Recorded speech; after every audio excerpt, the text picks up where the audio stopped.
गडाच्या तोफखान्यावर स्वागती तोफा धडधडल्या. नगारे, शहाजणे, शिंगे कल्लोळून उठली. मोगली सुरत पुन्हा एकवार बेसुरत करून वणी दिंडोरीच्या रानात फौजबंद शाही सरदार इखलास व दाऊद खान कुरेशी यांना पुरते खडे चारून वऱ्हाडातील लाडांचे करंजे ही संपन्न व्यापारपेठ मावळी लाडाने लुटून सालेरीचे खुले जंग फत्ते करून तिथल्या किल्ल्यावर जरीपटक्याचा भगवा टिळा मढवून बागलाण, वऱ्हाड, खानदेश या मोगली मुलखाची मारतोड करून विजयी राजे परतले. जाताना मोकळ्या नेलेल्या किल्तानी बारदानांच्या पडशीसारख्या मोहोरबंद पिशव्या पाठीवर वाहून आणलेली घोडी दमछाक झाली होती. पूर्वी झाला त्याहून हा पराक्रम थोरच झाला. पालखी घेऊन राजगड उतरून आलेले आपले सेवक प्रतापराव सिलिंबकर, किल्लेदार सुभानजी बाळाजी, अण्णाजी निळोपंत व मोहिमेतील रूपाजी प्रतापराव गुजर, मोरोपंत, येसाजी यांच्या सोबतीत राजे गड चढून आले. बालेकिल्ल्यांच्या सदर दरवाजाशी येऊन जिजाऊ साहेब आणि संभाजीराजे यांनी राजांची आगवानी केली. संभाजीराजांना यावेळी राजांच्या मुद्रेवर एक आगळेच तेज आढळले. राजांना राजगडी येऊन पंधरवाडा हटला. आणली लूट प्रतापराव, आणली लूट प्रतवार ठरवून दास्तानी लावण्यात आली. जाया झालेले स्वार आणि घोडी तबीबांनी आपल्या ताब्यात घेऊन त्यांना दवादारू केली. माघवद्य एकादशीचा दिवस मावळ चढून आला. राजगडाची कदरेची सदर बसली. जखम दरबार जमा झाला. सदर बैठकीवर राजे जिजाऊ साहेब, संभाजीराजे यांनी बैठक घेतली होती. भोवतीने मोरोपंत, अण्णाजी, बाळाजी, येसाजी, प्रतापराव, निळोपंत, निराजीरावजी, रघुनाथ भट, दत्ताजी त्रिमल अदब धरून उभे राहिले.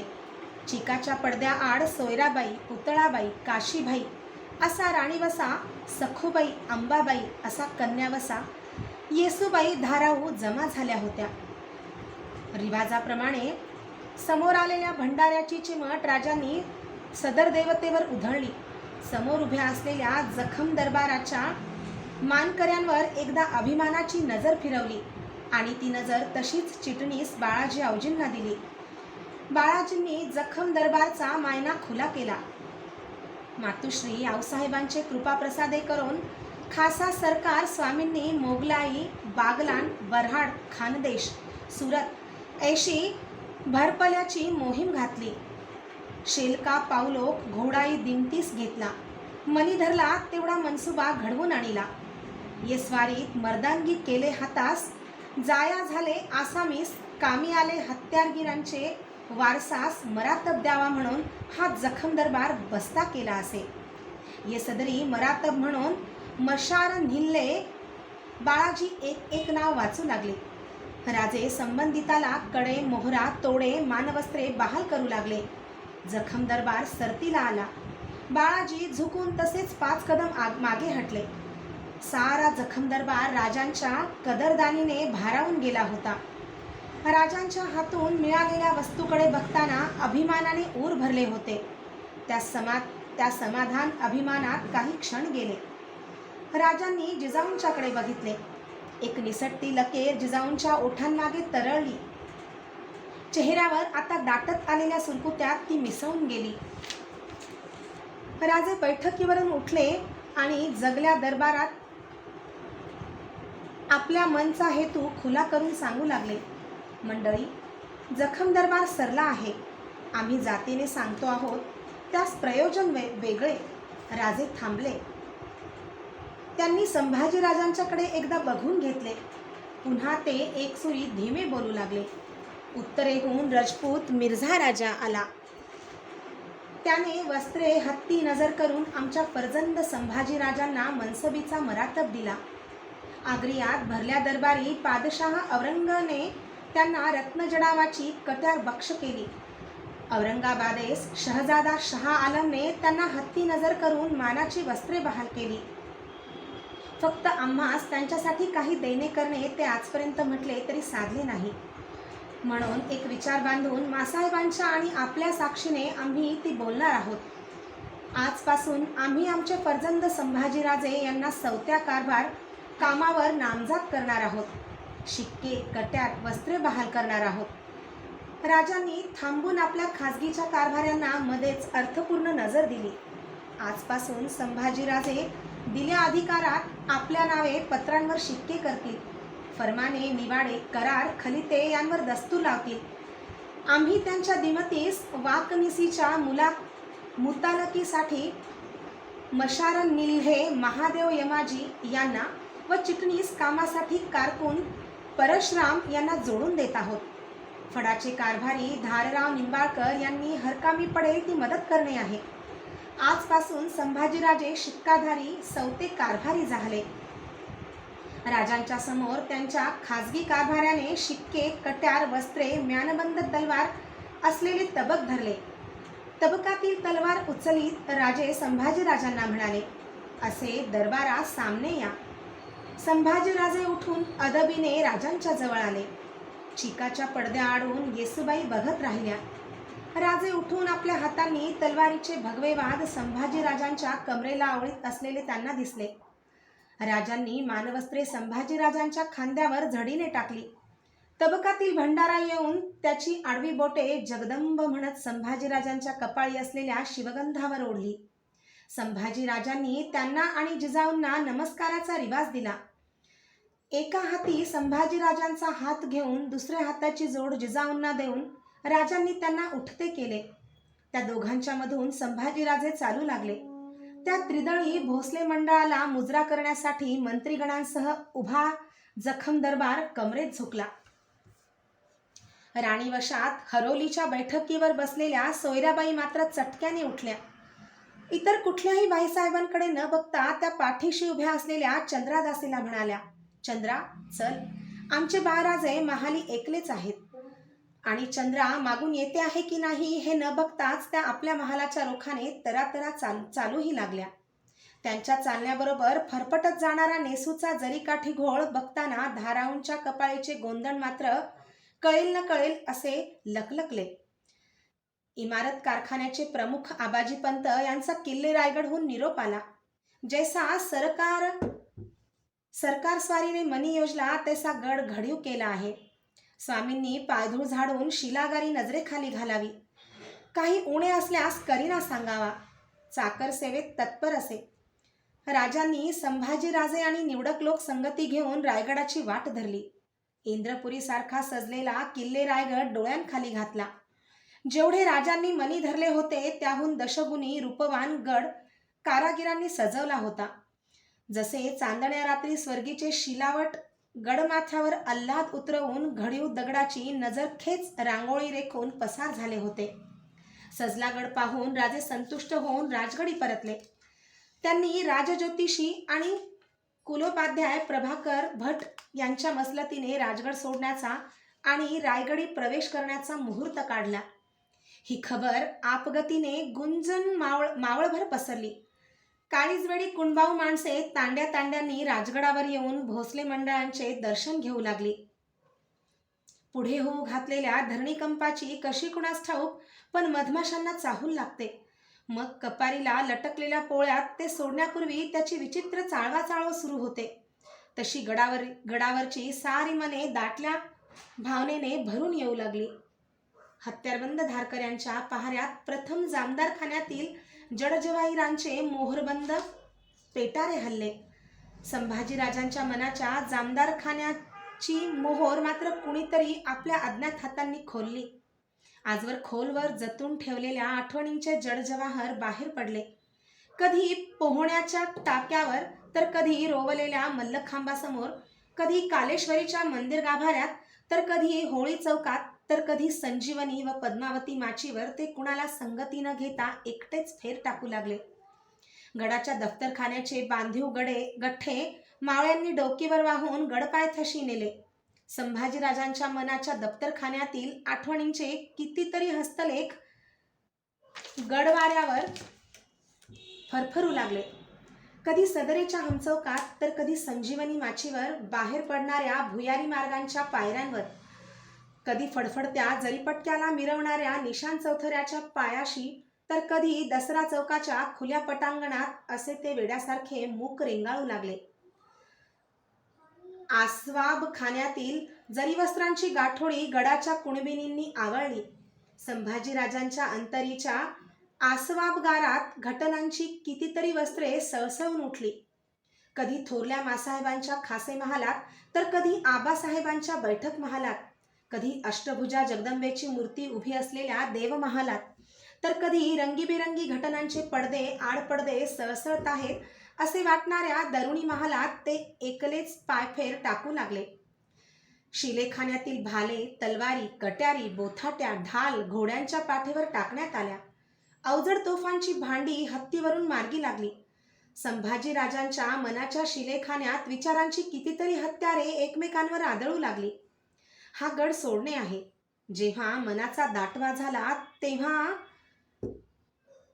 तेव्हा जिथल्या वाऱ्याशी कानगोष्टी केल्या, जिथल्या भिंतीवर मासाहेब आणि महाराज साहेब यांचे श्वास श्वास रुपून बसले आहेत, जिथल्या पाखरांचा झाडांच्या गचपणात उठलेला सांजकालवा मनी शिक्के मोर्तबासारखा उठून बसला आहे, जेव्हा कोणीच जवळ नव्हते तेव्हा ज्याच्याशी मिटल्या ओठांनी आम्ही उदंड बोललो आहोत, तो हा गड सोडणे आहे. प्रस्थानाचा ठरला दिवस कातळकड्याबाहेर उठला. संभाजीराजांनी नेहमीच्या हमामखान्यात शेवटचे स्नान घेतले. गडवा खाली ठेवताना त्यांना वाटले,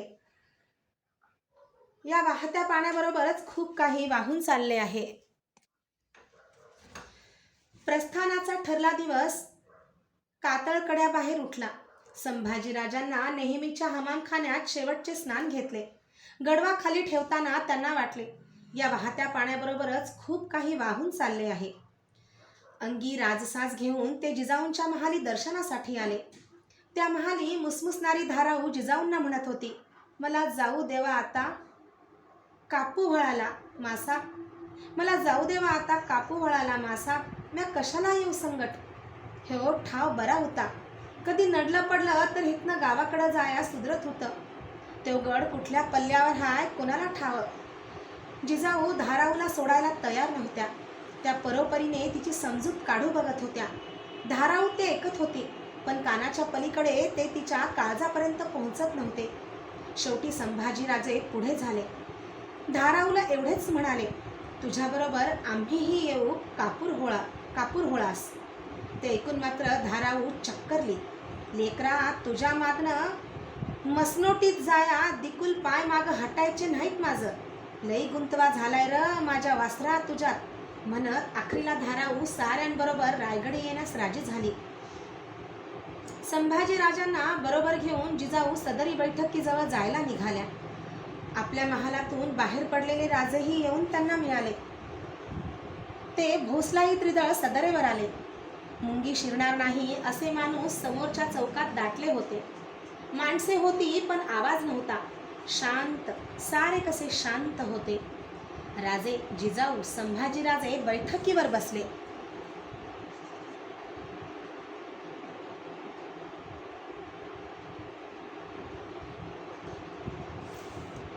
परडी फिरवणारा मानकरी आला. राजांनी भंडाऱ्याची चिमट उचलून उधळली. ती उधळताना या सदरेवरची ही अखेरची चिमट आहे या विचाराने त्यांची बोटे थरथरली. पूर्वी रिवाज नव्हता, तरीही परडीवाल्याने हातची परडी जिजाऊ आणि संभाजीराजांच्या समोर धरली. त्यांनी चिमटी भरून घेतल्या.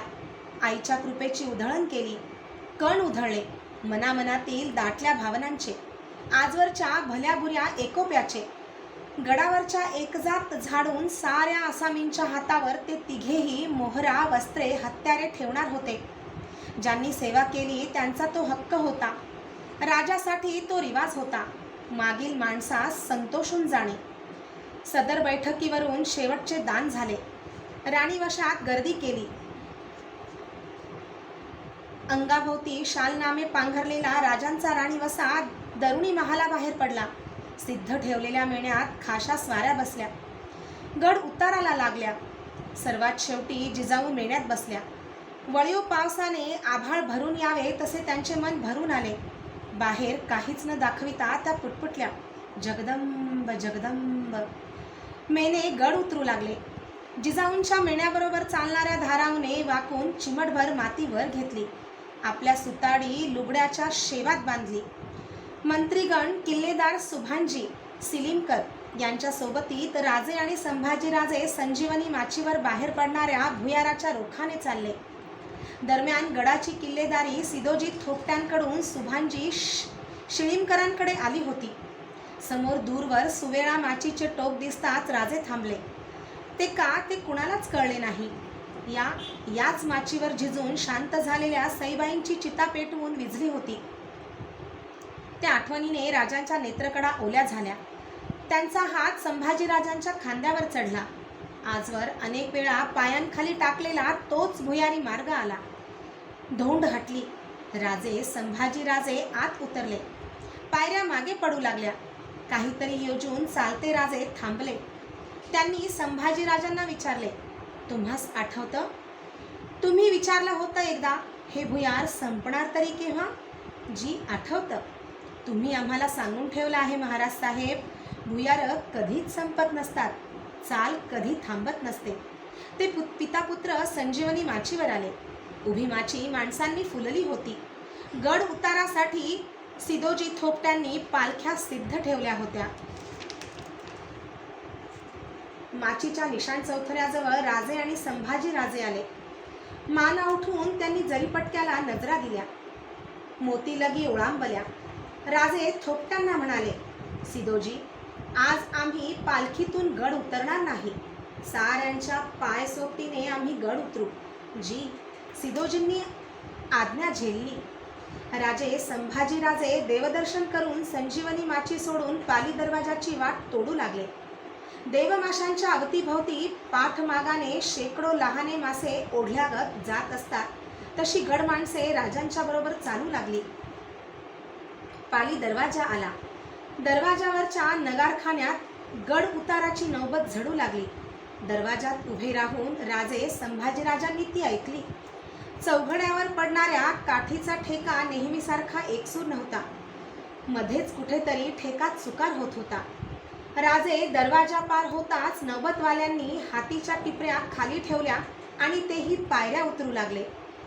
मावळ मेळ्यात संभाजीराजे राजगडाच्या पायथ्याशी आले. राजांनी किल्लेदार सुभानजींच्या हातात श्रीफळ विडा दिला. गडाकडे बघत ते म्हणाले, किल्लेदार, माळी जैसा बगीचा राखतो तैसी गडाची निगा राखा, येतो आम्ही. राजांनी गळ्यातील मोतीकंठा उतरून सुभानजींच्या हातात ठेवला. राजांच्या पायांवर पगडीधारी डोके ठेवत लहान पोर पुटपुटावे तसा सुभानजी गदगदू लागला. त्याला उठून खांदा भेट देत राजे म्हणाले, सुभानजी, सावरा, जगी जे जे प्रिय आहे त्याला एक ना एक दिवस पाठ दाखवावीच लागते.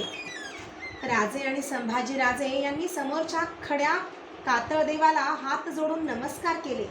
ते बघताना भोवतीची मावळी काळजाईत फुटली. राजे सुरतेवर चालून गेले तेव्हा नव्हती, मिर्झा अफजलच्या भेटीसाठी गेले तेव्हा नव्हती, आग्रा भेटीसाठी कूच झाले तेव्हा नव्हती, पण आज माणसं डोळ्यांवाटे फुटली. दाटीवाटीने पुढे येत धन्यांच्या पायांवर पगड्या ठेवू लागली. प्रतापरावांनी जीन कसून तयार ठेवलेल्या 2 पांढऱ्या शुभ्र घोड्यांजवळ संभाजीराजे आले. राजांनी हात देत संभाजीराजांना मांड जमवून दिली. पाठोपाठ राजांनी मांड घेतली. पाठमोऱ्या झालेल्या संभाजीराजांना कल्पना नव्हती की जबान असती तर उभा राजगड कमरेत झुकून म्हणाला असता, धनी, धाकलं धनी, वाईच थांबतीसा, पायधूळ माथ्यावर घ्यावी म्हणतो म्या. आणि उडत्या गरुड पक्षाच्या पावित्र्यात असलेला राजगड सुवेळा आणि संजीवनी माचीचे पंख फडफडवून झेपावला असता थेट आकाशात चालला. तो चक्रवर्ती संन्यासी आपल्या कैक स्मृतींचे पायठसे राजगडावर ठेवून चालला. त्याच्या जोडीने बालभुत्या चालला. आठवणींचे कितीतरी पाजळले पोत राजगडीत पेटते ठेवून रायगड टप्प्यात आला. पायथ्याच्या पाचाड रायगड टप्प्यात आला. पायथ्याच्या पाचाड या गावठाणात आबाजी पंतांनी जिजाऊंच्यासाठी खणबंद वाडा उभा केला होता. रायगडावर सुमुहूर्ताने प्रवेश करण्यापूर्वी सगळ्या राजकुलाचा त्या वाड्यात मुक्काम पडला. पाचाड शिबंदीचे ठाणे होते. गडाला पडेल तो वस्तभाव पुरविण्यासाठी इथे व्यापारपेठ होती. दुसरा दिवस उजाडला. पाचाडच्या या वाड्याच्या पैस सदरेवरून समोर रायगड दिसत होता, तळ्यातून बाहेर उठलेल्या कृष्ण कमळासारखा. त्या पैस सदरेवर उभ्या राहून मनोमन साथ घालणाऱ्या रायगडाकडे जिजाऊ डोळे लहाने करून बघू लागल्या. त्यांच्या नेत्रकडा धरून कानशिलापर्यंत आक्रसलेल्या सुरकुत्या उठल्या. गड बघणाऱ्या खटाटोपात असल्याने त्यांच्या डोळीचा पदरकाठ किंचितसा मागे हटला होता. त्यातून डोकावलेली त्यांची पांढरी केसवट राजांच्या नजरेतून सुटली नाही. मासाहेब, हा सामने दिसतो तो खूप लढा बुरुज. त्यावर थेट दिसते ती मावळती माची. राजांनी उजवी तर्जनी उठवून रोख दाखविला. शेजारी उभे असलेले संभाजीराजे तो बुरुज व माची निरखू लागले. राजे, आमच्यासाठी हा सवतावाडा कशाला उभा केलात? जिजाऊ समोर बघत म्हणाल्या. राजे गंभीर झाले. जिजाऊंच्या उजाड माथ्याकडे बघताना त्यांचा आवाज धरल्यासारखा झाला. मासाहेब, आम्ही काय करू शकतो आपल्यासाठी? आमचा तो वकूब नव्हे. शरीर सोलून त्याच्या मोजड्या आपल्या पायी आम्ही चढवल्या तरी ते थिटे आहे. तुम्ही आम्हास कधी बोलला नाहीत, पण तुमच्या महालावरून जाताना आम्ही ऐकली आहे तुमच्या घशात घोटाळणारी दम्याची उसळ. मासाहेब, तुम्हाला गडावरची गार हवा नाही झेपणार, त्यासाठी हा वाडा आहे. राजे थांबले. संभाजीराजे राजांच्याकडे बघत राहिले. आम्ही समोरचा बुरुज व माची का दाखवली ध्यानी नाही आलं मासाहेब? राजांनी पुन्हा समोरच्या बुरुजाकडे बोट रोखत विचारले. नाही समजले. काही खास? जिजाऊंनी राजांच्या कपाळीचे शिवलिंग निरखले. मासाहेब, तुम्ही या वाड्यात राहणार, आम्हास गडावरच राहणे भाग आहे. आपले दर्शन घेतल्याशिवाय आमच्या गळ्याखाली पाण्याचा घोटही उतरत नाही. म्हणून या वाड्याची बांधणी आम्ही इंदळकरला तिरकी कोणी धरण्यास सांगितली. वरच्या त्या खुबलढा बुरुजावरच्या माचीवर आम्ही उभे राहिलो की या सदर ज्योत्यावर उभ्या असलेल्या आपल्या मूर्तीचे आम्हास दूरवरून का होईना दर्शन घडेल. जग पूर्वेला सूर्योदय पाहतो, आम्ही पश्चिमेला पाहू. राजे वेड्यासारखे माचीकडे बघत राहिले. डोळे पाण्याने भरून आलेल्या जिजाऊ राजांच्याकडे बघत राहिल्या. संभाजीराजांनी समोरच्या रायगडाचा उंचावा क्षणभर निरखला. पुन्हा राजांच्याकडे बघताना त्यांना वाटले, रायगड थिटा आहे. महाराज साहेबांच्या कमरेला बांधलेल्या धोप तेगी एवढा. ठरल्या मुहूर्ताला पालख्या आणि मेणे पाचाडच्या वाड्याबाहेर पडले. पहाटेचा गारवा धरून भोई रायगडची चढण चढू लागले. झाडाझुडपात दडलेल्या वाटेवर फुलबाग आली. मेणे पालख्या ठाण झाल्या. सामोरा आलेल्या माळ्याचा मुजरा आपलासा करीत जिजाऊ, संभाजीराजे, राणीबसा सर्वांसह राजे बगीचात आले. गुलाब, कर्दळ, मोगरा, मावळ, शेवंती, अबोली अनंत अशा रंगीबेरंगी फुलांचा जमाव बागेत चारी बाजूला दाटला होता. त्यांचा मेळ पडलेला मजेदार सुगंध सगळीकडे पसरला होता. राजे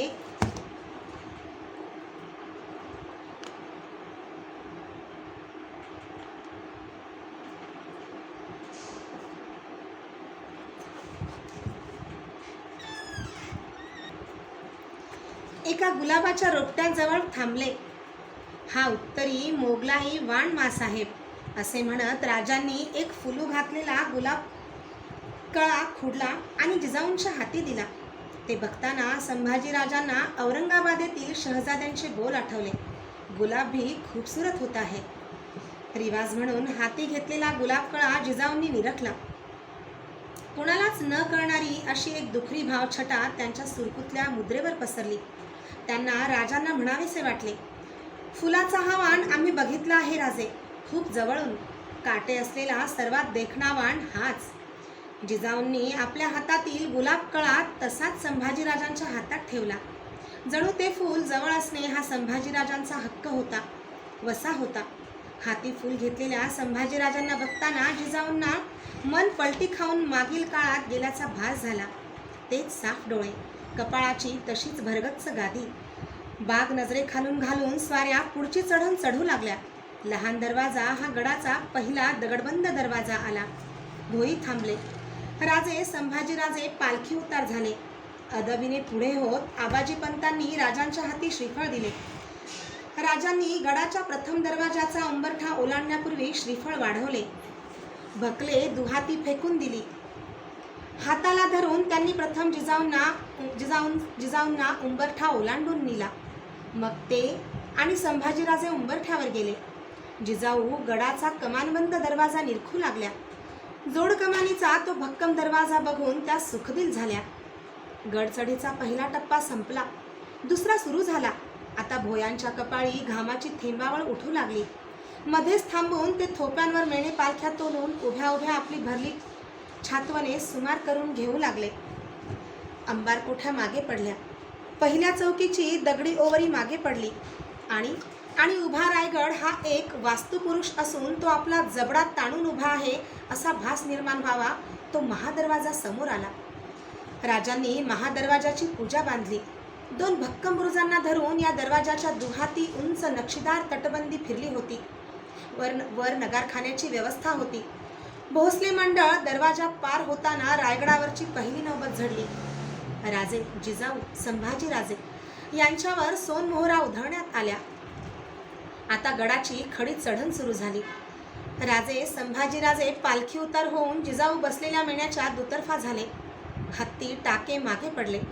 समोर आभाळात घुसलेले 12 कोनी 5 मजली मनोरे दिसू लागले. जसा रायगड आपल्या मनोऱ्याचे दोन्ही भक्कम हात उभवून वरच्या आभाळाला मूकपणे साथ घालीत होता. गोलघेराचा गंगासागर तलाव आला. जिजाऊंचा मेळा थांबला. एक हात राजांनी धरला आहे, दुसऱ्या हाताचा आधार संभाजीराजांनी घेतला आहे. अशा थकल्या जिजाऊ गंगासागराच्या काठाशी आल्या. जिजाऊ, राजे, संभाजीराजे गंगासागरात पडलेल्या आघाडी मनोऱ्यांचे देखणे प्रतिबिंब बघू लागल्या. हरवल्या डोळ्यांनी गंगासागरात केवढ्या थोर गोष्टींचा जमा झाला होता. 12 कोनी उंच मनोरे, डोकावलेले भोसलाई त्रिदळ आणि वरचे निळेशार आभाळ, त्या तिघांपैकी कुणालाच बोलावेसे वाटत नव्हते. एकाएकी ते आपोआप घडलेले देखणे पाणचित्र हिंदोळले आणि विलग झाले. तलावाच्या काठावर ओळंबलेल्या आंब्याच्या एका फांदीवरून बराच वेळ मोहरा धरून गोळ्यासारख्या बसलेल्या एका मुठी एवढ्या खंड्या पक्षाने उसळी घेत गंगासागरात सूर टाकला. लाटाच लाटा उठल्या. संभाजीराजे त्या सुराने दचकले. त्यांनी पाण्याबाहेर उमाळी घेऊन उठलेल्या त्या लहान वाटणाऱ्या फडफडत्या पक्षाच्या चोचीत मासोळी पाहिली. मग हट्टाने त्यांचे डोळे त्या पक्षामागून दौडत गेले. पुन्हा फांदीवर बसलेल्या खंड्याने मानेला दिलेला झटका संभाजीराजांना दिसला. मासोळीची एक तळपती रुपेरी तार उन्हात फेकलेली त्यांना दिसली आणि ती क्षणात खंड्याच्या चोची आड झाली. मासोळी होत्याची नव्हती झाली. खंड्याने शीळ भरली संतोषाने. संभाजीराजे ती ऐकून अस्वस्थ झाले. मनोऱ्यांची सुरूर केलेल्या बालेकिल्ल्याच्या सदर दरवाजात स्वाऱ्या आल्या. हिरोजी इंदळकराने पुढे येत राजांच्या हाती एक पाय बांधले, काळे कोंबडे दिले. राजांनी ते दरवाजावरून 3 वेळा उतरून दूर फेकून दिले असते. चुन्या दगडांनी घडलेल्या वास्तूलाही एक न दिसणारे बाळसे असते. त्यालाही दृष्ट लागण्याचा संभव असतो. त्यासाठी हा उतारा होता. राजांनी बालेकिल्ल्याच्या दरवाजाची पूजा बांधली. त्यावर मोहरा उधळल्या आणि पृथ्वीवरल्या कुठल्याही गडाला ज्यांची पायधूळ मस्तकी घेताना धन्य वाटावे अशा जिजाऊंना मध्ये घेऊन राजे संभाजीराजे यांनी रायगडच्या बालेकिल्ल्याच्या सदर दरवाजाचा दगडी उंबरठा ओलांडला.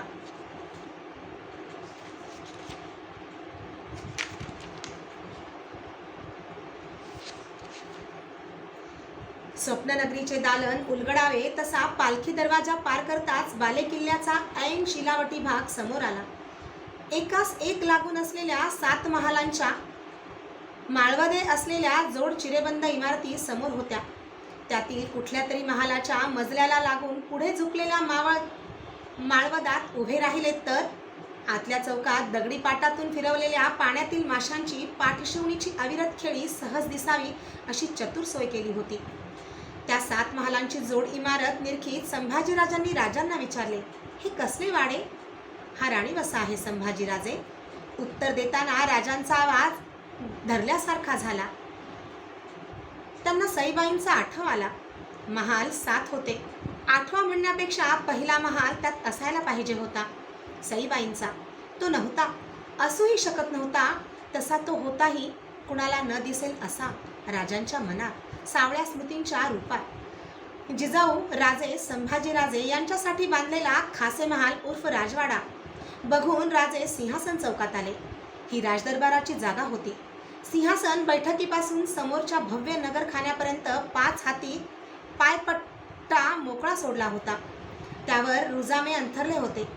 शानदार सिंहासन बैठक साऱ्यांनी डोळाभर बघितली. समोरच्या पायपट्ट्यावर मध्येच एक तलाव खोदून त्यात उसळत्या कारंजांची दिमाखदार योजना केली होती. त्या कारंजाभोवती सारी राजमंडळी जमा झाली. हिरोजी इंदळकर कारंजातून पाणी कसे उसळी घेते याची जाणकारी सांगू लागला. संभाजीराजे एक रोखाने वर फवारणाऱ्या पाण्याच्या अगणित धारा बघताना हरवून गेले.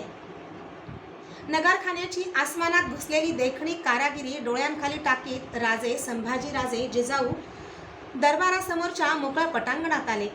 जिजाऊंच्यासाठी पालखी जोडण्यात आली. मोरोपंत, अण्णाजी, बाळाजी, दत्ताजी, प्रतापराव, इंदळकर, आबाजीपंत, मुधोजी, सरकवास, चांगोजी, काटकर आणि राजे व संभाजीराजे यांनी पालखीभोवती फेर घेतला. सारा राणीवसा, येसुबाई, धाराऊ अशा स्त्रिया पालखीच्या पिछाडीला झाल्या. जिजाऊ दर्शनाला निघाल्या. गडदेवाच्या श्री जगदीश्वराच्या. होळीचा फेरघेराचा माळ येताच पालखी ठाण झाली. या मावळावर होळी सणाचा हुडवा कसा शिलगणार याची माहिती आबाजीपंतांनी साऱ्यांना दिली. मांड घेतलेल्या घोड्यावरून उभ्या उभ्याच स्वाराला खरेदी करता यावी अशी ज्योती राखलेली.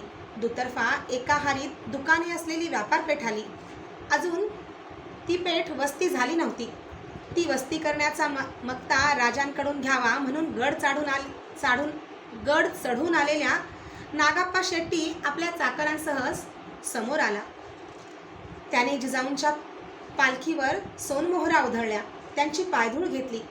जगदीश्वराच्या मंदिराचा उन्हात झळकता सोनकळस दिसू लागला. जिजाऊंची पालखी मंदिरासमोर ठाण झाली. हातजोड देत राजांनी जिजाऊंना पालखीतून उतरून घेतले. उत्तराभिमुख असलेल्या गाभारातील नितळ शिवलिंगासमोर राजबेलाचे जन्माने वाहिलेले पान असावे तसे मध्ये जिजाऊ आणि दुहाती राजे संभाजीराजे उभे राहिले. तिघांनीही वाकून मंदिराच्या दगडी पायरीला हात लावले आणि मंदिराच्या प्रथम चौकात प्रवेश केला. पाठोपाठ राणीवसा, मंत्रीगण आत आले. गाभाऱ्यातील समयांच्या मंद प्रकाशात अर्धवट फुलांनी झाकलेले अभिषेक पात्राखाली जलधारा घेणारे शिवलिंग बघत राजे पुढे झाले. डोकीवर असलेल्या घंटेचा टोल राजांनी दिला. सारे मंदिरावर घंटानादाने भरून पावले. पुढे टाकावे म्हणून राजांनी पाऊल उचलले आणि फरसबंदीवर रेखलेल्या दगडी कासवाकडे बघताच ते तसेच मागे घेतले. पंत, आम्हा हिंदूच्या मंदिरात प्रवेश चौकातच या दगडी कासवाची योजना का केलेली असावी? काही अंदाज? पाठीशी असलेल्या मोरोपंतांना राजांनी विचारले. जी म्हणत पुढे आलेले मोरोपंत, संभाजीराजे, जिजाऊ सारेच कासवाकडे निरखून खाली बघू लागले आणि पगडी डोलवीत मोरोपंत म्हणाले, नाही स्वामी, तसा अंदाज नाही करता येत, पण हे पहिल्या कुर्मावताराचं प्रतीक असावं. आम्हास वेगळंच वाटतं पंत. मंदिरी येणाऱ्या हरदर्शन भक्तास काम, क्रोध, लोभ, मोह, मद, मत्सर हे विकार या कासवाच्या पायांसारखे मागे सारून मोकळ्या मनाने गाभाऱ्यात याची सांग देण्यासाठी ही योजना असावी. पण आम्हा दर्शन भक्तांचे विसर्गती न का होईना पाय पडतात ते या कासवाच्या पाठीवर. राजे भरल्यासारखे बोलत होते. कासवाकडे बघताना संभाजीराजांना वाटले, एकदा का होईना कासवाचं रूप आमच्या वाट्याला यावं. महाराज साहेब आणि आऊसाहेब यांचे पाय पडावेत आमच्या पाठीवर. जगदीश्वराचे दर्शन होताच जिजाऊ राणीवशासह बालेकिल्ल्याकडे परतल्या. राजे संभाजीराजांना घेऊन गडाचा फेर टाकण्यासाठी पुढे निघाले. काळा हौद, भवानी टोक, 12 टाकी, दारू, कोठ्या, मंत्र्यांचे वाडे, कुशावर्त तलाव, शिरकाईचे देऊळ अशा लहान थोर साऱ्या जागा बघून राजे संभाजीराजांच्या सह नगारखान्याच्या पायऱ्या चढून आले. ही रायगडावरची सर्वात उंच जागा. निशाण चौथऱ्याच्या काठीवर चढलेल्या भगव्या जरीपटक्याची फडफड साऱ्यांना स्पष्ट ऐकू येत होती. तो तोरणा उगवतीला तोंड धरून राजांनी संभाजीराजांना बोटाने मार्ग दाखवला. तो राजगड. जी संभाजीराजांनी साथ भरला. दोघांचेही जरीनामे वाऱ्यावर फरफरू लागले. जिरेटोपातील लगी हिंदोळू लागल्या. कानातील सोनचौकडे डुलू लागले.